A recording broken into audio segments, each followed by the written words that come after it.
Schools में PG कराते हैं 9th 10th 11th 12th को बच्चों को। आजकल क्या हुआ मैम, आप क्या किया एजुकेशन पॉलिसी आई ना, और अभी 6th क्लास से स्टार्ट हो जाएगी इस साल से। और 6th ऑनवर्ड अब 6th ऑनवर्ड्स जो न्यू एजुकेशन पॉलिसी में पीएबी की वो 6th ऑनवर्ड्स इंप्लीमेंट होने वाला है मैम।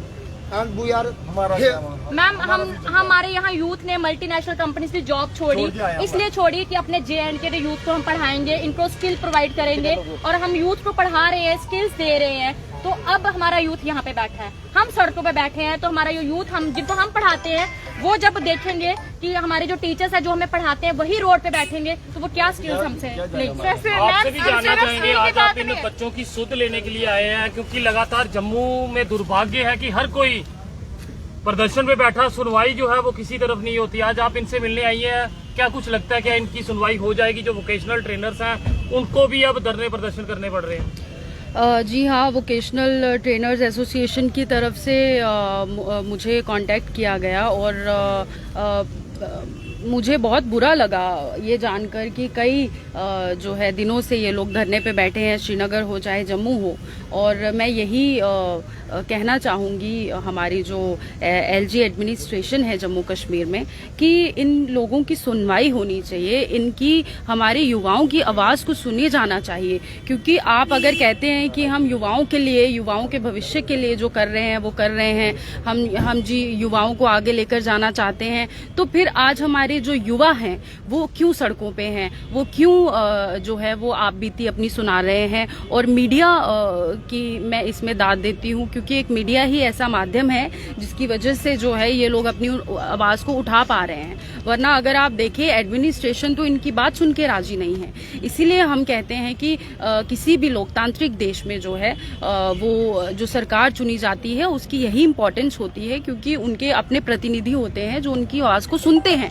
अफसरों को तो पड़ी ही क्या है, अफसर तो अपने एसी में बैठ के अपना काम कर रहा है नहीं कर रहा है वो हमें क्या पता, लेकिन अगर कर रहे होते तो वो जरूर आके इनकी बात सुनते। खुशबू जी, सवाल ये है, बड़े बड़े दावे किए जाते हैं, जिस तरह से आप जिक्र कर रहे हैं, धरातल पे उसे लागू नहीं किया जाता है। आपको क्या लगता है कि LG प्रशासन आवाम की आवाज़ में जिक्र करते हैं और इनसे मुलाकात भी करते हैं और आश्वासन देते हैं कि 1 हफ्ते के भीतर आपका समाधान होगा? क्या आपको लगता है कि वो समाधान हो पाया है और आज इस तरह का परिणाम सामने नजर आ रहा है? देखिए, मैं ये समझती हूँ कि केवल समय देना ही जो है काफ़ी नहीं है। हमें देखना है कि प्रॉब्लम कहाँ पे है। और अगर कुछ हमारे जो युवा हैं, जो इतने सारे युवा आज सड़कों पे हैं, एक अगर युवा होता, 2 होते तो हम मान भी लेते कि चलिए इनकी प्रॉब्लम शायद इतनी गहरी नहीं है। लेकिन आज आप जम्मू में एंटर करते ही देखिए जगह जगह युवा धरने पे बैठे हुए हैं। तो इसका मतलब कहीं ना कहीं हमारी जो LG एडमिनिस्ट्रेशन है वो लैक कर रही है हमारे युवाओं को उनका जो है हक दिलवाने के लिए। और मैं यही समझती हूँ कि इस तरह से जो है नहीं होना चाहिए। युवाओं के साथ इस तरह से शोषण युवाओं का हम नहीं देख सकते। जी, अब आने वाले समय में किस तरह से आप इन्हें इंसाफ दिलाएंगे? क्योंकि आज आप इनके बीच में बैठी हो, इनकी आवाज़ सुनने आए हो, तो किस तरह से आप इनकी आवाज़ को आप बुलंद करने जा रहे हो? बिल्कुल, मैं अपने पार्टी प्रेसिडेंट अल्ताफ बुखारी साहब से जल्द ही बात करने वाली हूं, अभी उनके साथ फ़ोन पे।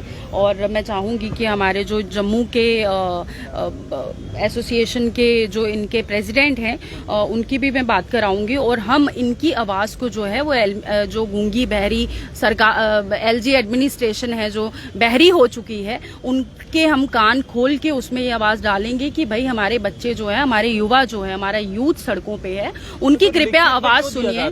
संसद भवन में लिखित में क्यों दिया जाता है? कहा देखिए, ये तो आप उन्हीं से पूछिए जो संसद चला रहे हैं। फिलहाल जो है हम संसद में नहीं है, ना ही जम्मू में एक लोकतांत्रिक तरीके से चुनी गई सरकार है, तो हम इसका जवाब नहीं दे सकते। आप ये चीज उन्हीं को पूछिए जो अभी सरकार चला रहे हैं। तो अब कितना भरोसा आपने इनका जीता? क्योंकि बच्चे जो हैं इनके चेहरों पे खुशी आई हुई है क्योंकि आप यहाँ पहुंचे हुए हैं, क्योंकि कल से ये जम्मू में प्रदर्शन कर रहे हैं और इससे पहले इनका प्रदर्शन लगातार जारी है। तो क्या कुछ अब इनसे बातचीत? देखिए, मैं यही कहूंगी कि इनका जो विश्वास है ऊपर वाला कायम रखे मेरे ऊपर, मैं यही कहूंगी। और मुझसे जो बन पाएगा मैं इनके हक की आवाज उठाने से जो है वो पीछे नहीं हटूंगी। मैं बात करूंगी, चाहे हमें LG एडमिनिस्ट्रेशन से के पीछे पड़ के इनकी मांगों को पूरा कराना पड़े कि हम हम कहाँ तक जो है इनका इंसाफ अभी करा सकते हैं, और हम ये देखेंगे कि LG administration their voice should be heard. सबसे बड़ा मुद्दा खुशबू जी यहाँ पर पहुंचे थे, अपनी पार्टी से हैं और अपनी पार्टी से ताल्लुक़ रखते हैं और इनसे मुलाकात करने यहाँ पर पहुंचे थे, और जिनका साफ तौर पर कहना है कि मैं अपनी आवाज़ और अपनी पार्टी के जो अध्यक्ष हैं उनके साथ मिलकर जो है इनकी आवाज़ को ज़रूर बुलंद किया जाएगा। अब वक्त ही तय करेगा कि जो धरातल पर लागू करने की बात की जाती है और सरकार दावे करती है वो धरातल पर लागू नहीं किए जाते हैं। और खुशबू जी यहाँ पर पहुँचे हुए थे और जिनका साफ तौर पर कहना है कि एक बड़ा प्रदर्शन जो है जो आज यहाँ पर इन्होंने किया है और उनके साथ हैं, और आने वाले समय में ये इनकी आवाज़ जो है वो पूरी तरह से बुलंद ज़रूर की जाएगी। तब तक के लिए आप बने रहें। आज खबर के लिए कैमरा पर्सन दीपक कुमार के साथ अनिल शर्मा की रिपोर्ट। धन्यवाद।